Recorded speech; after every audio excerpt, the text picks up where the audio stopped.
Shalom Vracha, il arrive souvent que des employeurs en fin d'année offrent à leurs employés des cadeaux. Par exemple, une bouteille de champagne, un paquet de chocolat, etc., etc. Du point de vue halachique, y a-t-il des choses qu'un employeur juif n'a pas le droit d'offrir à ses employés non juifs? De même, il peut arriver qu'on veuille offrir un cadeau pour récompenser la fidélité d'un non-juif. Moi, par exemple, j'ai une domestique et une nounou malgache non juive qui aide ma femme avec la maison et les enfants. Et de temps en temps, il arrive qu'on lui fasse des cadeaux. Mais peut-on lui offrir n'importe quoi? C'est ce que nous allons voir ensemble tout de suite. Tout d'abord, rappelez-vous que nous avions dit la dernière fois qu'un juif n'avait pas le droit d'offrir gratuitement quelque chose à un non-juif. Par gratuitement, on veut dire sans raison, dans le sens d'une faveur accordée. Mais s'il y a une raison derrière, comme le fait de le récompenser ou lui exprimer de la gratitude pour ce qu'il a fait pour nous ou fera pour nous, il n'y a alors pas de problème.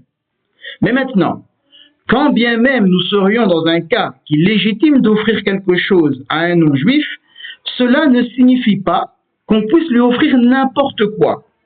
Il y a toute une série de choses interdites et nous allons fournir quelques exemples.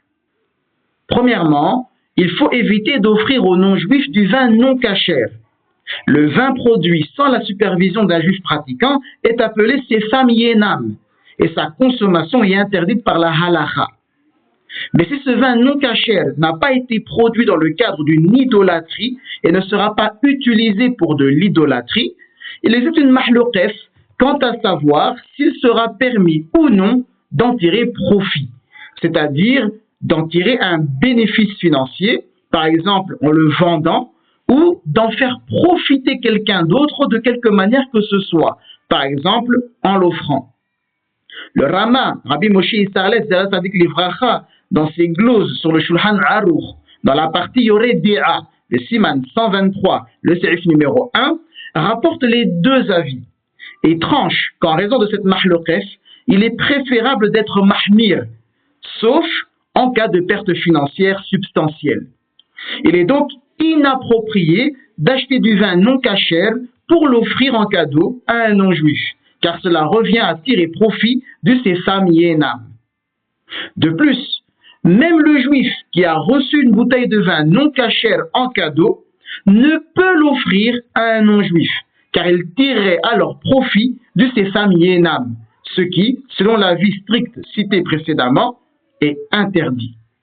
En cas de perte financière importante, il conviendra de consulter un rav. Deuxièmement, qu'en est-il du fait d'acheter un assortiment de viande ou de poisson non kasher pour l'offrir en cadeau à un non-juif? Ceci est strictement interdit, car il est interdit de tirer profit de la plupart des aliments non kasher interdits par la Torah. Puisque, comme expliqué précédemment, on profite du fait d'offrir un cadeau à un employé ou à un associé, les Posirim s'accordent à dire qu'il est interdit d'acheter un produit non kasher interdit par la Torah pour l'offrir à un non-juif. Vous ne pourrez donc pas offrir une assiette avec des frites, des moules et de la viande de bœuf saignante. Cependant, si un juif reçoit un assortiment de viande ou de poisson non kasher en cadeau, il peut l'offrir à un non-juif. En effet, contrairement au cas du sefam yenam, il est permis de tirer profit d'un aliment non kasher entré en possession du juif par hasard, c'est-à-dire involontairement. Cela n'est alors pas considéré comme un commerce d'aliments non kasher. Par exemple, imaginons qu'un juif soit parti pêcher du saumon, qui est un poisson kasher, mais que dans ses filets se soient prises des crevettes et des écrevisses, qui ne sont pas des poissons kasher. Eh bien, puisqu'il n'avait jamais eu l'intention de pêcher des crevettes et des écrevisses, il pourra les vendre avec les saumons. Mais attention, deux conditions doivent être remplies. Premièrement, il ne doit pas stocker les crevettes et écrevisses.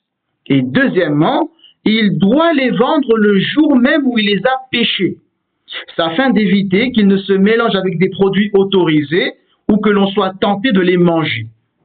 Pour l'appliquer à notre exemple du juif qui a reçu en cadeau des viandes ou poissons non kasher, il ne pourra les offrir à un non-juif que s'il n'entrepose pas ses viandes ou poissons chez lui, de peur qu'ils ne se mélangent à de la viande ou poisson cachère et finissent par oublier et les confondre, et il lui faudra en plus les offrir à un non-juif le jour même où il les a reçus, afin d'éviter la tentation de les consommer.